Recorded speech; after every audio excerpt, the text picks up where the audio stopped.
WinGuard, a Jacksonville-based marketing and communications agency, provides public relations support for client partners across multiple industries. A strong PR strategy can help local companies, nonprofit organizations, and executives tell their story effectively. More at wearewinguard.com. The North Florida TPO is committed to shaping our transportation future. We're focused on planning, funding, clean fuels, and new technologies for a vibrant, connected community.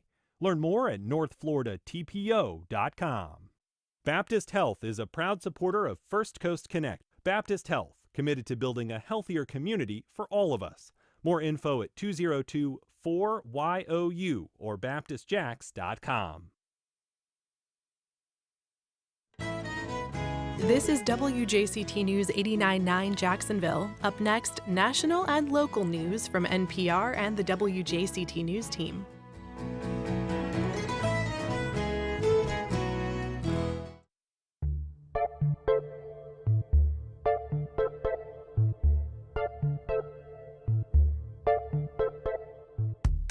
Good morning, I'm Ann Schindler, and on today's First Coast Connect, are you having trouble getting an appointment with your doctor?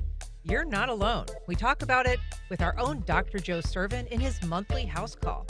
Then, how many times should communities rebuild after a storm? We talk with investigative reporter Laura Sullivan about her new PBS Frontline. And from River City Pride to Geechee Gullah storytelling, we preview the lineup for Summer at the Cummer. Join the conversation. Give us a call. 904-549-2937. You can also email First Coast Connect at WJCT.org or reach out on social media. It's all ahead this hour after the day's news.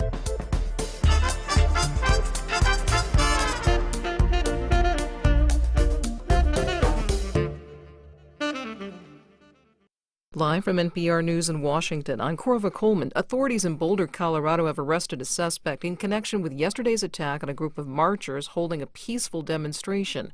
Authorities say the suspect threw a homemade flamethrower and incendiary devices into the group walking in support of Israeli hostages held in Gaza. 8 people were burned and injured. Colorado Attorney General Phil Weiser says this appears to be a hate crime. There's too much hate going on. This is just another reminder of what hate-filled violence looks like, and it's not okay. We've all got to condemn it, and we've got to prosecute it to the fullest extent of the law. The FBI is assisting in the investigation. China is pushing back against President Trump's claim that Beijing broke a trade deal between the two countries. China says the U.S. is responsible for violating the agreement both sides reached just last month. The deal significantly cut U.S. tariffs on Chinese goods to 30%.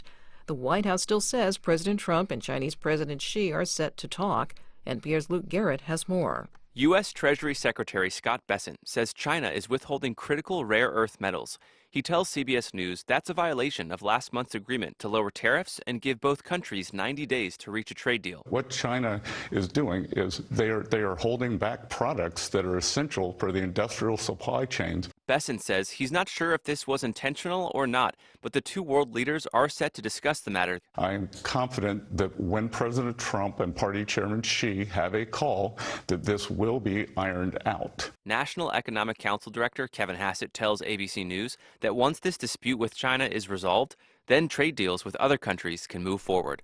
Luke Garrett, NPR News, Washington. The dispute between China and the U.S. comes as President Trump says he is doubling his tariffs on aluminum and steel imports. These tariffs will go to 50% on Wednesday. International activists have begun sailing a relief aid ship toward Gaza, even though Israel is blockading the Palestinian enclave. NPR's Jana Raff reports that last month the group sent an aid ship that was attacked by drones off the coast of Malta. The group includes Swedish climate activist Greta Thunberg, Game of Thrones actor Liam Cunningham, and European Parliament member Rima Hassan. In May, another ship launched by the same group was struck and damaged by drones. No one claimed responsibility. The group accused Israel of the attack. Israel blocked food and medicine from reaching Gaza for more than 2 months. Last week, Israel began its more limited aid effort to distribute food under armed guard. Health officials and witnesses say people were killed and wounded on their way to get food parcels on Sunday. Witnesses said Israeli forces fired on them. Israel says it fired warning shots. Jana Raff, NPR News, Amman. This is NPR. This is WJCT News 89.9, Jacksonville. Jacksonville's Regency Square Mall is officially closed. The mall's last two interior tenants, Tokyo Sakura and Rogers Jewelers, closed Saturday, and the inside is now off limits to the public. Only the tenants with access from outside will stay open, like Impact Church, the Dillard's Clearance Center, Rhythm Factory, and Lauren's Seafood Blues and Jazz. The church, Dillard's, and the vacant former Sears were not included in the recent sale of the mall to Blackwater Development. Blackwater plans to demolish the rest and build apartments and retail and more on the nearly 90-acre property. A statewide survey is sharing Floridians' attitudes toward the growing presence of artificial intelligence in healthcare. The survey is a partnership between the University of South Florida and Florida Atlantic University. Stephen Neely is an associate professor in the School of Public Affairs at USF. We found that 1 in 5 Floridians is suffering from what would be classified as moderate to severe anxiety over the past month.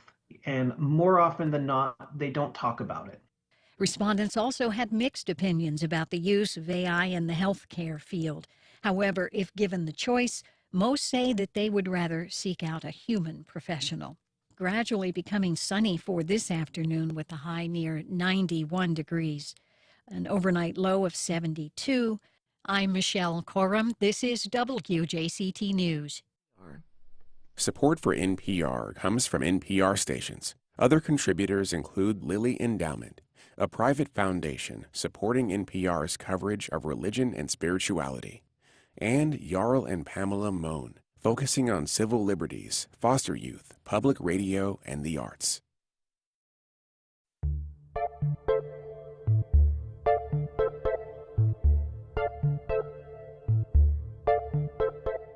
Support for First Coast Connect is provided in part by Baptist Health and North Florida TPO.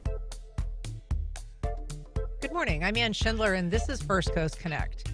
Today, why we keep rebuilding in danger zones. As the annual taxpayer cost of disaster recovery reaches $50 billion, we look at what development and political pressures keep that cycle in motion. But first, I am joined, as I am each month, by our own Dr. Joe Sirven, Mayo neurologist and host of the WJCT program, What's Health Got to Do with It? He visits us for a monthly house call to talk medical news, headlines, but he also takes your calls and questions on any healthcare topic. You can join our conversation at 904-549-2937 or emailing First Coast Connect at WJCT.org. Good morning, Dr. Joe. Good morning. Happy June. Happy Monday. Nice to see you back in the chair here. It is so good to be here with you, Ann. Always a pleasure. I want to talk to you about this report that you showed me that came out recently. It looks at how long it is taking people to get doctor's appointments, and it looked at a number of specialties across the country. Tell us what that report found, first of all. Bottom line is that the demand to get into any doctor, primary care, specialty is just extraordinary. And it's taking bluntly months to get appointments. It varies per city. It varies per geographic area. Here in Jacksonville, if you talk to anyone, I know we chat about this. I'm a physician, and we wait too as well. The demand is just so high. So the bottom line is that the study's just telling us is that it's taking months to get appointments. When I talk to friends and family and they say, you know what, I got an appointment and it's 3 months away and I'm going to find someone else. I go, don't cancel it. Keep that in line. If you find something sooner, great. But bottom line is it's just taking a while to get to anybody. This found that the average wait time was 31 days. And that's an increase of almost 50% since they first started doing this survey in 2004. But I thought it was interesting that some specialties are really especially problematic. OBGYN, dermatology, cardiology, some specialties you really can't wait for. Normally in any type of life-threatening type of situation, there's the emergency room. So let me start that so that there's not any sense of panic on one end. But let's say you find in a visit new cancer or things of that sort. oftentimes what occurs is in most practices, there are algorithms that float you up to the top of that list. Now, that doesn't mean you're not going to wait, but let's just say that there are mechanisms that are utilized to try to address it. I read this and it kind of flows to me as what I see just even in my own area of neurology, where it does take a ridiculous amount of time to get appointments for things. And it's just because I will just, and it just jives with everything I'm seeing. It's just that the demand for all medical services are just incredible. Some of these waits were hundreds of days. I mean, Yes. so we're talking about, Yep. an average of, somewhere between 40 days and, 42 days. But in there was in Portland, people were waiting 231 days to see an OBGYN, which is astonishing. So what are the factors that they're looking at? I mean, you talked about demand, but what about, the number of physicians aging out, maybe an increase in certain medical conditions? Yeah, what it is telling us is that those shortages that we've talked on my show, on your show here, and that we hear about, they're real. There is a finite number of physicians. There are medical schools opening. There are also PA schools that are expanding, nurse practitioner programs that are expanding, that are trying to meet this demand. But this is a very realistic, honest metric of what a shortage looks like. Because we talk about it, it's like this abstract thing, but what does an abstract thing look like concretely? How long do you wait to see somebody?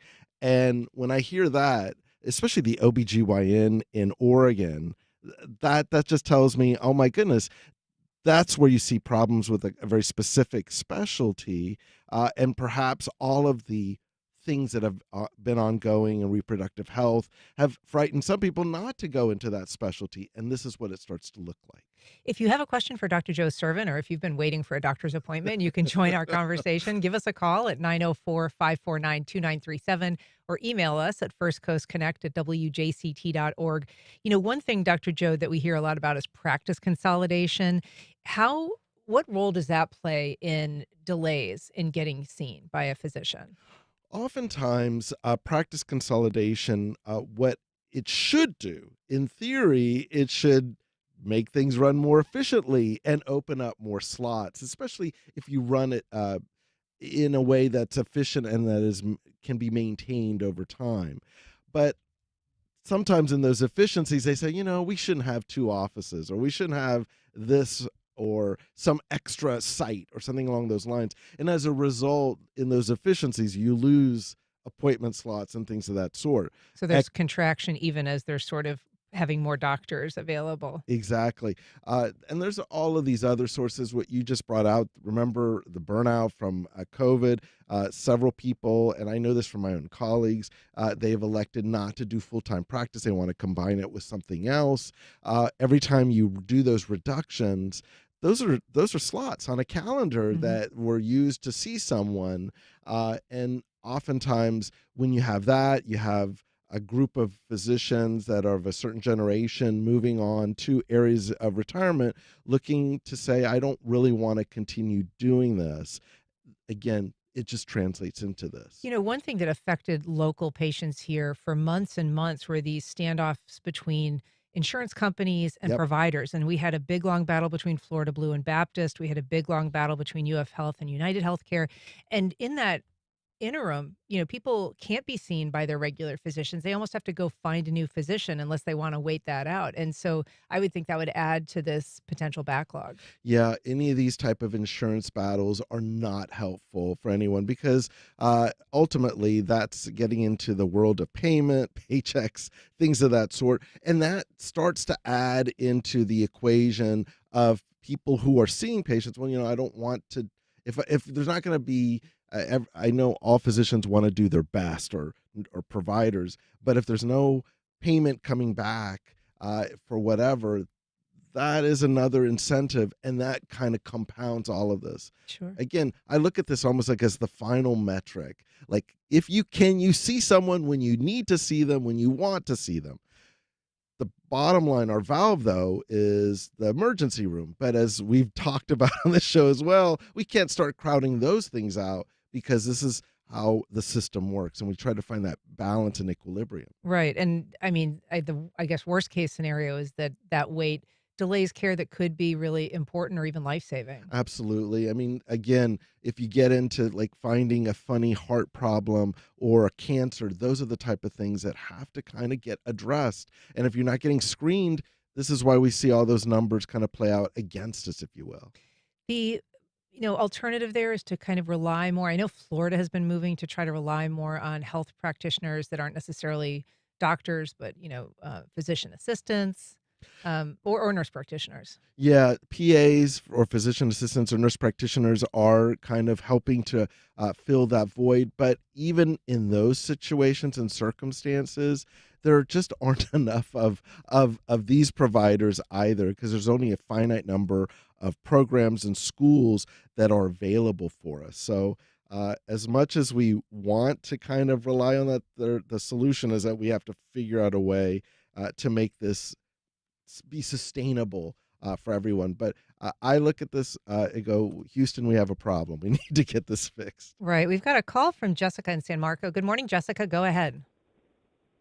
Good morning. Can you hear me? Yes. Yeah, go ahead. Thank you so much for this topic.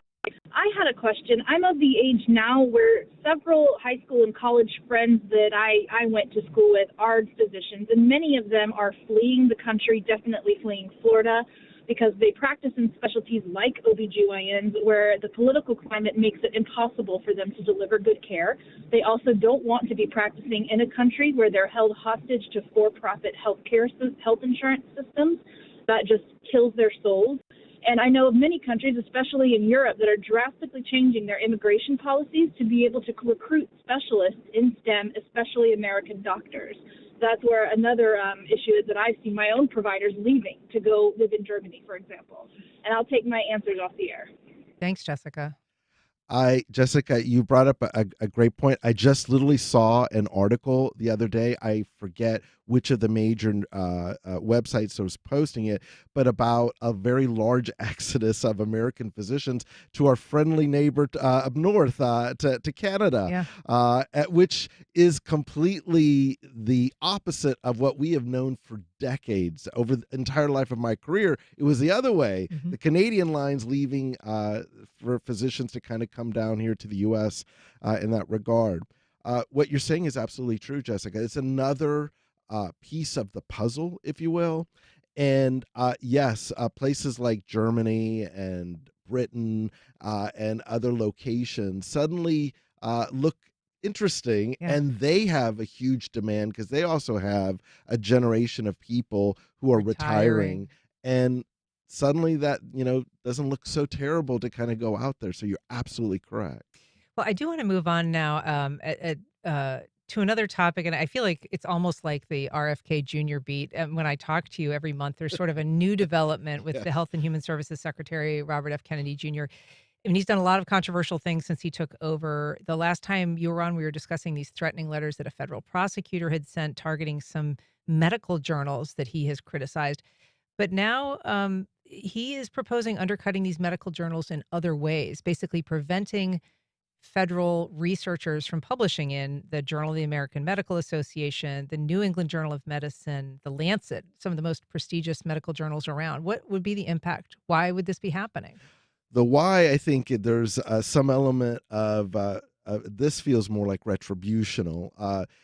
I will say this, that when the New England Journal of Medicine and some of the, and I think even the Journal of American Medical Association, when they chose to get into, I know the New England Journal did for certain, into endorsing a presidential candidate, there are consequences when you step out of that lane. Now, I know some people wanted to make sure that medicine or the voice of medicine was heard politically, but these are scientific journals, and now we're seeing what's what I call the retribution of like, well, this is what can happen when people have short, long memories and the ability to make a change.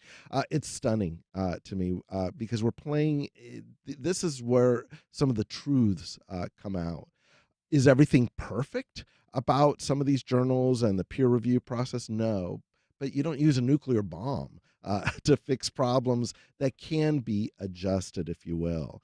I don't know what this looks like. In that proposal to not have people who receive NIH grants publish in these journals, he said that they would be publishing in journals that would be created and controlled by the NIH.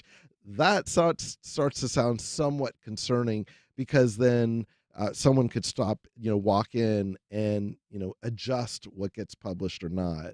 Uh, I find this totally troubling and disconcerting when it comes to this issue. And I mean, there are people who are saying that if, government scientists are forced to publish only in government journals, it would essentially delegitimize any research that they're doing. I mean, it would not be credible. Exactly. And that's the problem, because one of the things that, regardless of how you feel about those journals, it's like that editorial independence is what allows for the different voices to be heard. Are they perfect? No. But is this solution the right way to go? I don't believe so. Not by any stretch. And we know, of course, that this, kind of came right as RFK bypassed the CDC and the That's usual right. process on the COVID vaccine, basically pulling back, who that would be recommended for. And as a result, sort of who would be covered by insurance for these recommended vaccines. Also, $3 billion in cuts for NIH. So some really consequential impacts of this HHS secretary. It makes me very nervous, because at the end of the day, what happens in this particular arena affects us all, and people can get hurt. And to me, that's the line, if you will. So kind of related in terms of just, the dispersal of information. The Florida Department of Health has begun releasing surveillance data. It had just sort of without explanation pulled its disease tracking information offline. It was only discovered by the Florida Sun Sentinel in May, but it had been apparently months prior. And this is a database that a lot of doctors and epidemiologists rely on. Why is that? Because you always, when you're looking at any type of condition or diseases, you need to know the numbers, especially when you're talking about infectious diseases. And you always have to know, like, is there an outbreak in my area? Is there an issue going on in my county, in my neighborhood, if you will? Because this gets down all the way to the zip code level. And so when you don't have that, we're kind of flying blind. If no one knows that there's a condition going around and someone starts coughing and we don't realize, oh, that's measles or something along those lines, then that just goes ahead and spreads like a wildfire. So not having data means that we're all operating in kind of a blind way. I don't know what was going on there. We actually covered some of this in our show, What's Health Got to Do with It? We asked our Nemours epidemiologist who joins us on this. There's no answers to why it wasn't there. Suddenly it's there again.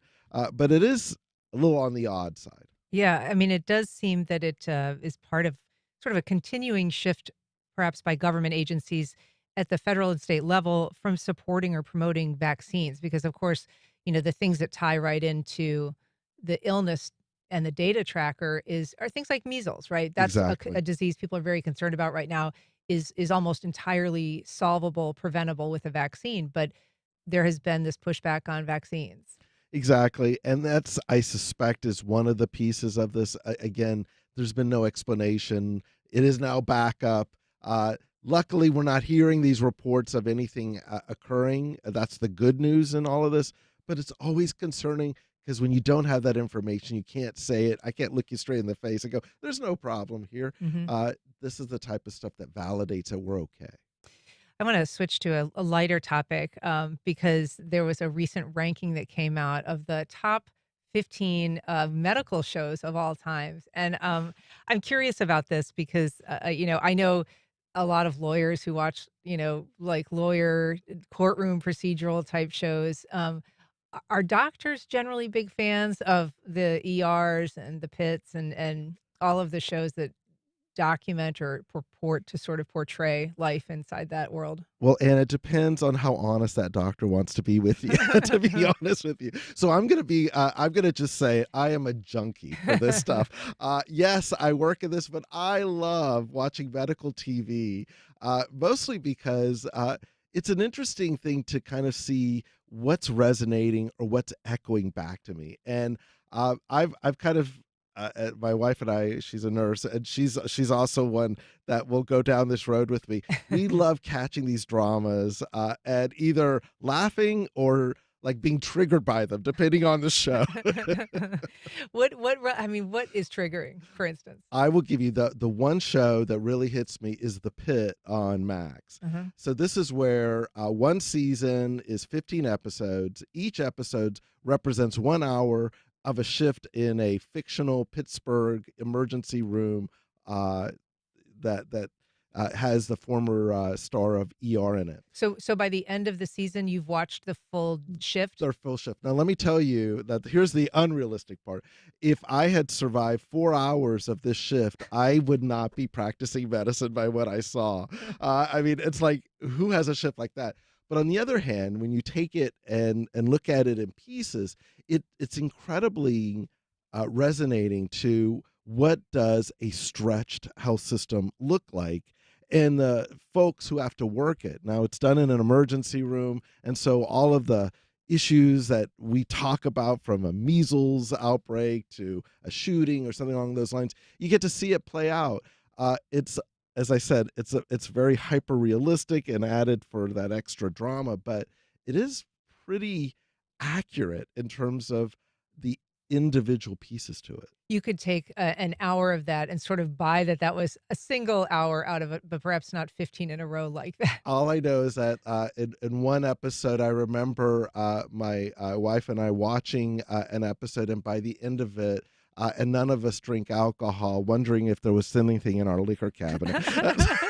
and I'm not acknowledging that we need to be drinking when we watch TV. Right? The ones that did make this list included Northern Exposure, which I thought was funny, House, of course, St. Elsewhere, which is the classic, Scrubs, Grey's Anatomy, and ER was number one. What's your take on that? Because I know that Pitt has been kind of compared to that in terms of its hyperrealism. I loved ER. I thought it was very good, but it also brought out incredible actors. When you have someone like George Clooney, leading the cast, that's obviously going to do very well. In those early seasons, I thought ER fit the bill to a certain level. The Pit takes that DNA, if you will, and they put some steroids onto it. I loved St. Elsewhere. When I was in med school, that was a show we all watched and aspired to. Denzel Washington came out of that. Right. Loved that show. But what's interesting about these shows, and I think we're in a golden era if you watch all of them, they really echo the feeling of what it's like to be in medicine now. And that's the difference between St. Elsewhere or The Pit. St. Elsewhere, it showed you a lot of drama with the patients. When you see The Pit, it really gives you the feeling, not necessarily the accuracy, but the feeling of what does it look like to be in a stretched health system where insurance and all these issues that we talk about on your show daily show up in one location. Interesting. So they're focusing a lot more on that superstructure around not just like the patient care, but Correct. all of the things that contribute to the setting. And what happens to the people who have to work it? You get the vibe of the burnout. That's what I think was most interesting. My wife she loves to watch Call the Midwife. She's on PBS here. Yeah, right. We still love it. And they're talking about measles outbreaks and reproductive rights in the 1960s. And I'm like, oh my God, here we are 40 years, 60 years later. And they were talking about it as like a period piece. And here we are talking about the same things in a different costume. Yeah.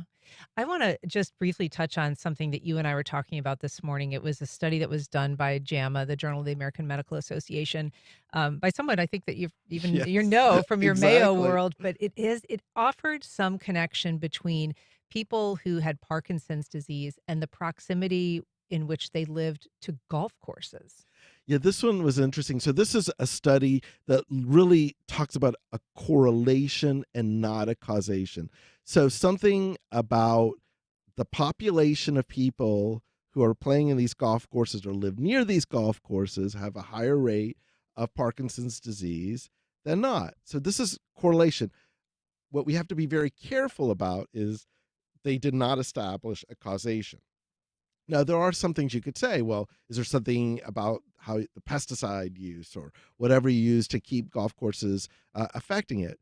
Well, that's one thing. But on the other hand, I will point out people who play golf, that's a pretty good sport for balance and walking and has its own health parts. So, what we don't know from this study, although tantalizing, is what direction, what's the direction here, what's really causing it. It just makes me ask more questions. Is it that older folks are playing golf and that's the population that they control for it? This is one of those that I'd like to see more before we kind of go there. And we'd have and I wouldn't discourage people from playing golf. It's a good thing and it's great for balance. Yeah. But this is one that just makes you just say, is there something here? Yeah, it is interesting. They found that people living within the water service area of a golf course had nearly double the odds of Parkinson's compared with those not in those areas. So something to watch on. Maybe we'll come back at it in another day. Absolutely. As long as I know what they controlled for, what the variables were, I think that's where we need to see if this will have a Holds real together. signal or not. But it's tantalizing nonetheless. All right. Well, Dr. Joe Sirven, it's always a pleasure. Thank you so much for being here. And it is always a pleasure. Can't wait for July. That's right. Me too. Listen, up next, I had a chance to sit down last week with investigative reporter Laura Sullivan to discuss her new Frontline investigation into the costly cycle of recovering from weather catastrophes. Let's take a listen.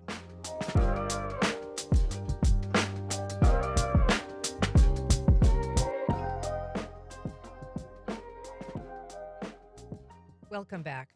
In a state uniquely vulnerable to the forces of nature, Florida is often seen as ground zero for the impacts of global warming. But as my guest has reported, there is no safe place from climate change impacts, and much of the U.S. is far more vulnerable than previously thought. Laura Sullivan is a 3-time Peabody and 2-time DuPont Award winner, a former regular reporter on Morning Edition and All Things Considered, and now an NPR investigative correspondent.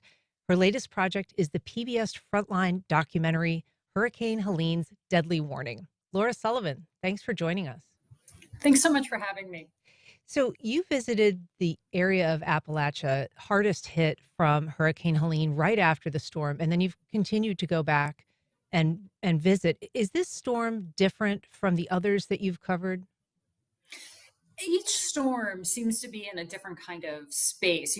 Like the flooding in Asheville was coming down these steep mountains. When we had been in Houston for Harvey, it was a low-lying plain. When we had been up in New York and Sandy for Hurricane Superstorm Sandy, it was this giant tidal surge. Each of them has their own component, but what they all seem to have in common is that none of these communities were ready for the storm that hit them.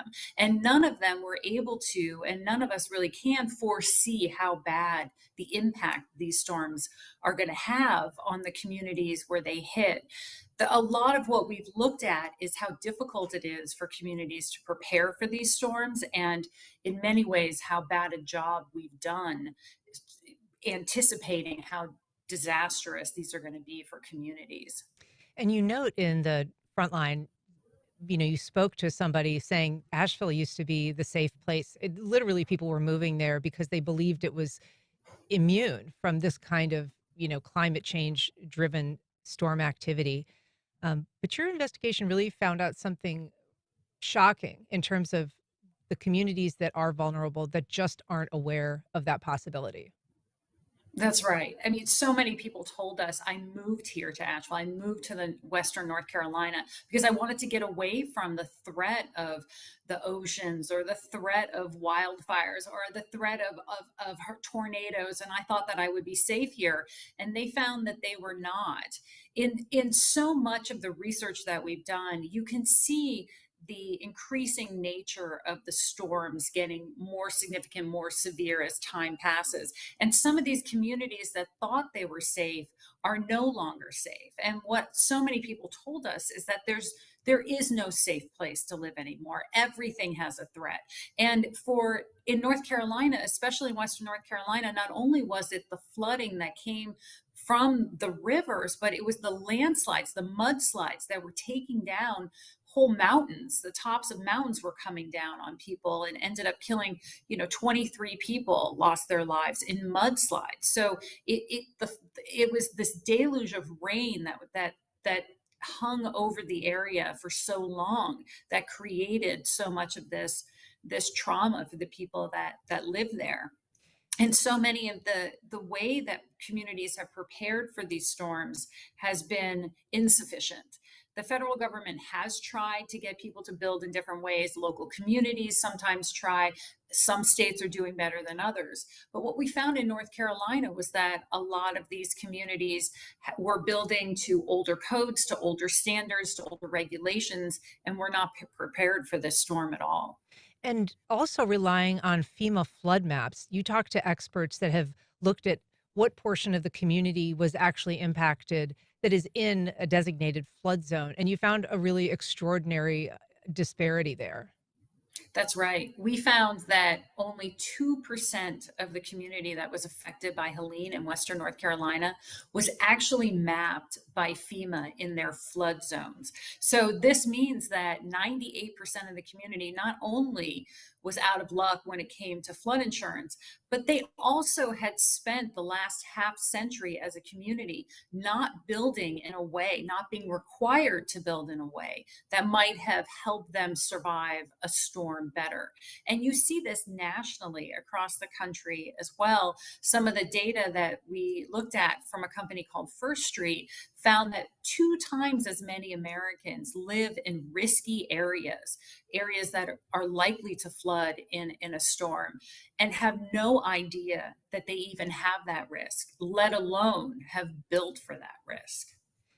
Florida is probably the most aware of its risk, out of the states, because there have been hurricanes, sometimes several a year.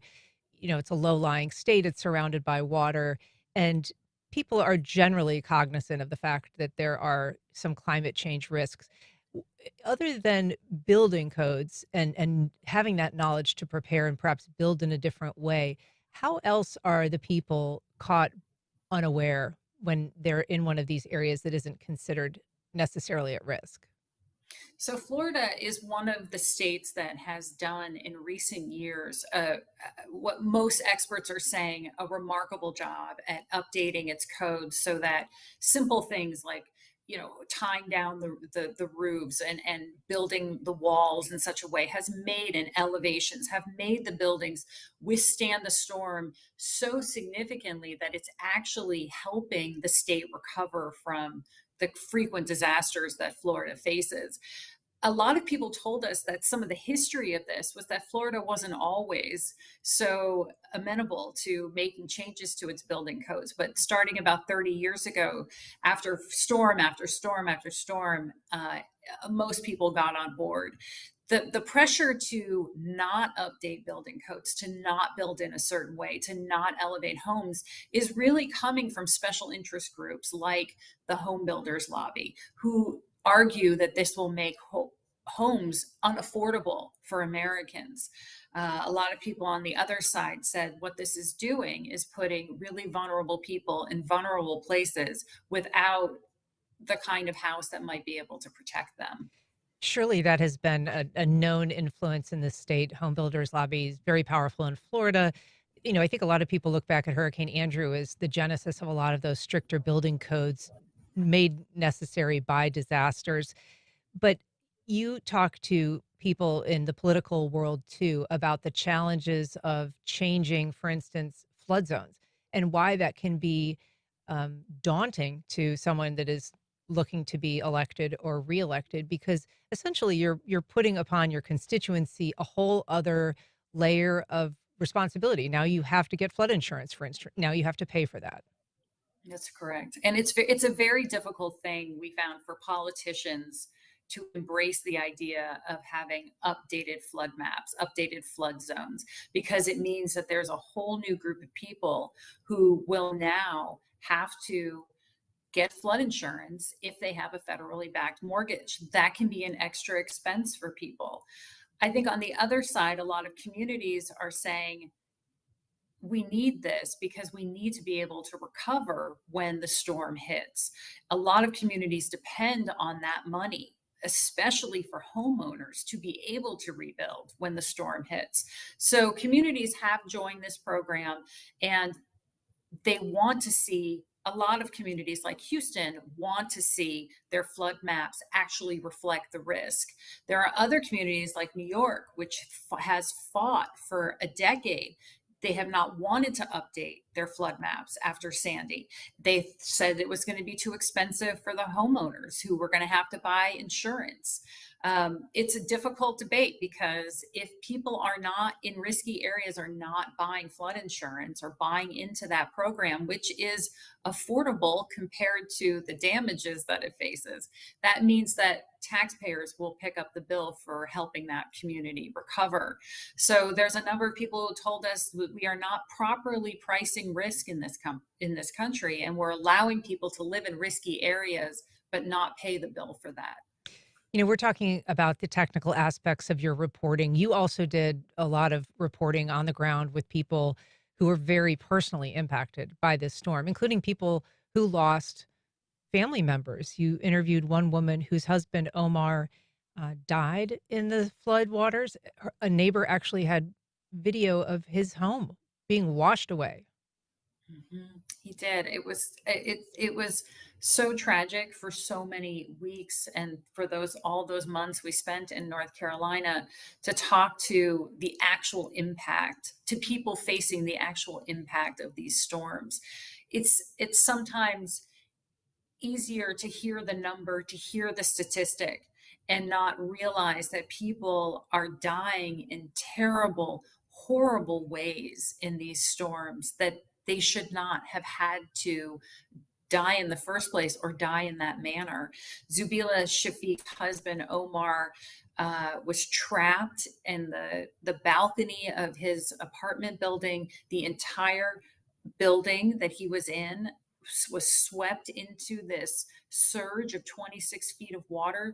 This is not a flat lake that you're bobbing around in. This is a mad rush of water pouring down through the mountains of North Carolina, and it breaks homes apart into matchsticks. And his neighbors saw him panicking, and they told her what he had gone through as he was panicking, as the water and was engulfing him and the building was breaking apart, and he ultimately died. And she said that the image of him panicking as this was all unfolding was more than she could bear, and kept her up at night, and has kept her up at night ever since.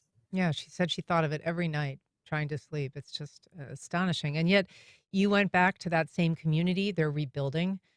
You went to another community where the same thing is true, in the area of Swannanoa, which was really hard hit by the floods.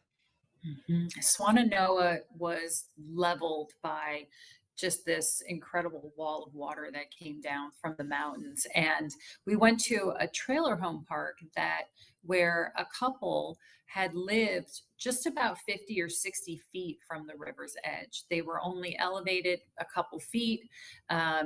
And the water came through, and you could see in a few days after the storm that something had hit their building and taken the wall of the trailer home off. And they were renters there, and the water swept through, and they were missing. And we met up with their daughter, who was trying to figure out what had happened to her parents. She was looking through the trailer for a note. Maybe they had left a note. She was saying to us, their cars are over here. Maybe they're still alive.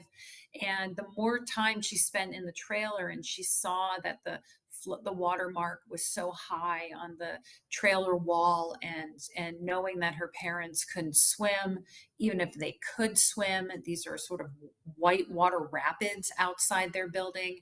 They were in their 70s, and she just broke down crying because she knew that this probably meant that her parents were dead. When we returned to this area in Swannanoa, we found that they are rebuilding the space. We found they have put the property on the market, advertising it as a good space to rebuild a trailer home park and advertising its abundant river frontage. And there is no mechanism in North Carolina for local communities to change the rules at the moment about what can be built where and how it's built. So there's very little that the county can do, or the town of Swannanoa can do, to put in new rules to say, look, if you're going to build here, we want you to be even higher. We want you to be building in this certain way. And it was especially tragic because while we were there, you could see there was one row of duplexes that had been built to the most modern standards. They had flood vents underneath. They were elevated. They were set back from the river. And they were some of the only structures still standing when we went out there. Astonishing that that land is being, advertised for its riverfront, river frontage. But one thing that you found in your reporting was that the year before Helene, that the home builders lobby there had basically blocked an attempt to update building codes, and that there's a huge swath of this country that, people are living in towns and communities that do not have up-to-date building codes. That's correct. More than 70% of the communities in the country do not have hazard-resistant building codes at this point. And a lot of the people we talked to said this is because the strength of the home builders lobby is so strong that it is resisting having communities update the codes. One of the most significant things that can happen when you have a state like North Carolina, which is rated a 0 out of 100 by FEMA for its hazard resistance, is that they can often become the dumping ground for the products, for the materials that other states won't stand for anymore, because North Carolina's codes are updated every 6 years. Most communities are updated every 3 years, and with those longer code cycles and some of this legislation that then prevents other codes from being updated in particular bills, you see a state fall farther and farther behind. And the way that they build then becomes, as a lot of critics said, less resilient and less able to withstand the storm. So if you don't have codes in place and elevation standards in place, you end up with trailers right next to rivers that flood repeatedly. And the home builders lobby has told us that they are trying to build affordable homes. And that is true. The trailers next to the Swannanoa River were an affordable place to live. It is also true that that couple ended up dead in the storm.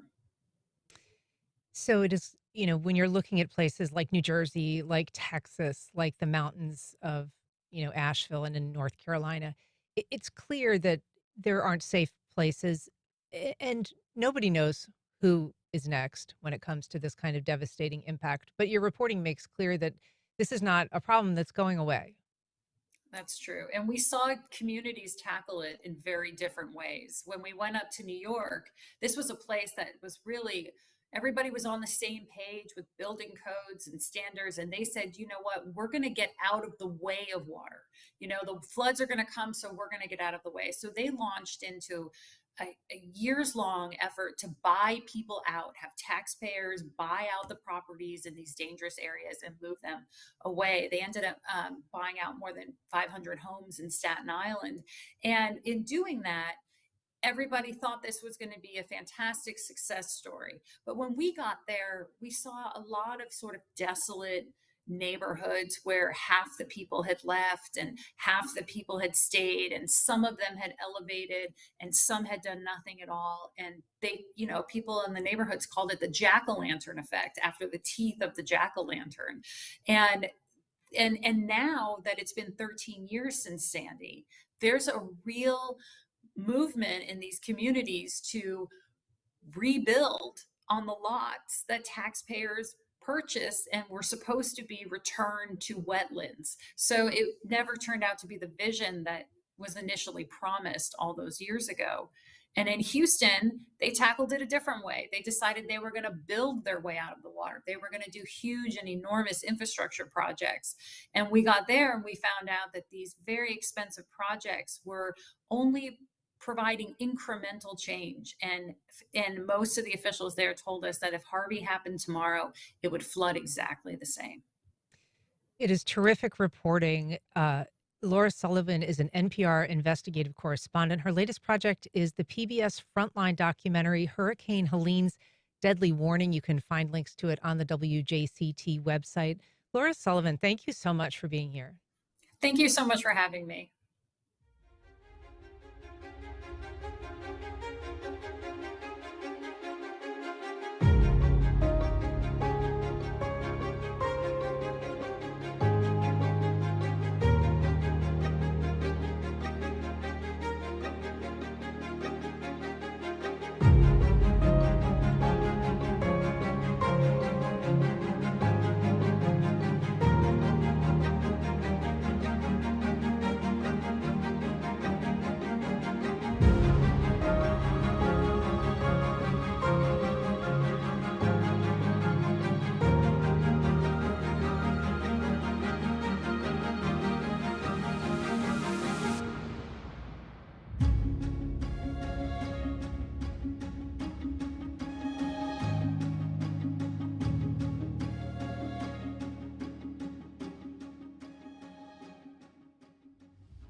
Terrell Hogan Law.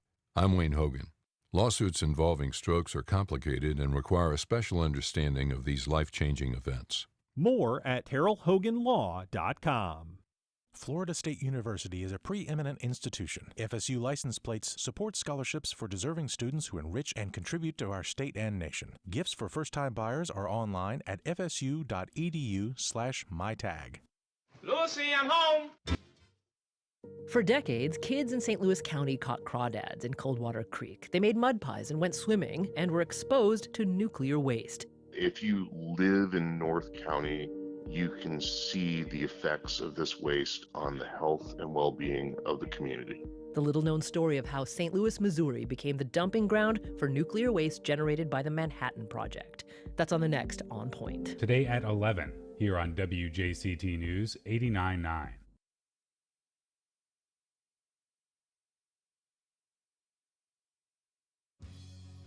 It's the Senate's turn to take on the president's budget bill, which clocks in at more than 1,000 pages. Buried within it are provisions that have little to do with federal spending, including a hidden measure that some say is akin to crowning Trump king. More on that story next time on 1A. Today, starting at 10 on WJCT News 89.9.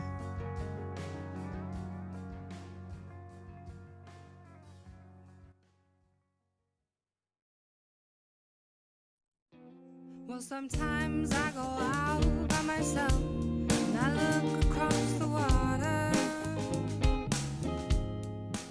Welcome back. Well, from River City Pride to Geechee Gullah storytelling, the annual Summer at the Commerce series is showcasing a wide range of offerings. Here to tell us more is the museum's Director of Learning and Engagement, Kim Kudadring. Welcome back, Kim. Thank you, Anne. Good to see you. Yeah, we're also joined by Holly Ford of the Holly Ford Jazz Band, a featured series performer and the musician we just heard coming in there. Hey, Holly. Hey, Anne. Thank you so much. Thank you for being here. So here. happy to be here. We were just listening to your cover of the Amy Winehouse song, Valerie, Yes. but you also perform original songs, and I imagine you're going to be doing a mix of both when you're performing at the Commerce. So what is your set going to be like? Yeah, good question. So when I perform with the Holly Ford Jazz Band, we're mostly a cover band. I do perform some originals when I perform solo, but we'll be playing a mix of songs from the Great American Songbook, songs by Ella Fitzgerald, Duke Ellington, Frank Sinatra. But then we also perform a mix of more modern jazz-inspired hits, like songs by Norah Jones, Amy Winehouse, like Valerie, which you just heard. Yeah. So, yeah. And a great sound that you have. Is this your first time at the Comer? Oh, no, no. No, okay. No. You're a regular there? Yeah, we perform there semi-regularly, Okay. and it's always a great time. We love performing there. The staff is always so welcoming and friendly, and the venue is beautiful no matter which location we perform in. Yeah. And, yeah, it's a great opportunity to, like, get our music out there and share it in front of a new audience for people that might not have heard it Yeah. before. And Kim, the fun thing about Summer at the Comer is people really kind of have like the run of the space. They can be outside at the gardens, they can be in the loggia, they can be seeing the artwork and the exhibits, and it's all free. It's all free thanks to sponsorship from Citi. Yeah. So we're doing this for 4 Fridays in a row. We just started last week. So Holly Ford Jazz Band will be this June 6th, along with Freddie for Peace. The music is a really big part of Summer at the Comer. It just activates and energizes people in a different way. So in addition to exploring the gardens on their own and seeing the artwork and doing hands-on art making activities that we have throughout the museum, the music really kind of sets the tone. Yeah, and it is, kind of an all ages event because there is stuff really for everybody. I mean, there's, cocktails, and if you just kind of want to chill and listen to music, you can do that. But there's lawn games, there's things like giant Jenga, there's arts and crafts that kids can participate in. Correct. The lawn games are a huge hit in our Knowing the West exhibition, which comes to us from Crystal Bridges Museum of American Art. We have our own weaving activities, and so visitors can come in and try their hand at weaving with different materials, and then they'll see what visitors have created. They're posted on the wall. Beautiful, beautiful artworks that are created, these community collaborations. So it's really fun. And then in Art Connections Interactive Learning Gallery, there's tons of hands-on activities. So that's perfect for folks who want to come inside with the AC and take a load off. Very family friendly, but good for all ages. Yeah, and Holly, I mean, I would guess that that's kind of a special place to play just because there is so much, artistic energy at the Comer, and also people that really want to be in that space enjoying a summer night. Right. Yeah, it's a great environment. We feel very supported by the Comer. Yeah, it's just great to be around other creative people and that energy. Yeah. Is this the kind of thing that people, I mean, I know that people can explore the gardens, but do you encourage them to like bring a blanket to sit on and hang out, or are people... We've seen some people do that. As long as they're like the packages are small, they can ask questions at our front desk. Our visitor experience staff are very welcoming and informative. And so if they're questioning whether or not the blanket that they want to bring in is allowed, just ask that question. We had a couple of people do that this past weekend, or past Friday, and just hanging out on the lawn. We also provide Adirondack chairs that are flexible, movable, so people can find their own little nook in the gardens, whether they're wanting to look at the river or they want a shady spot, and looking at the flowers.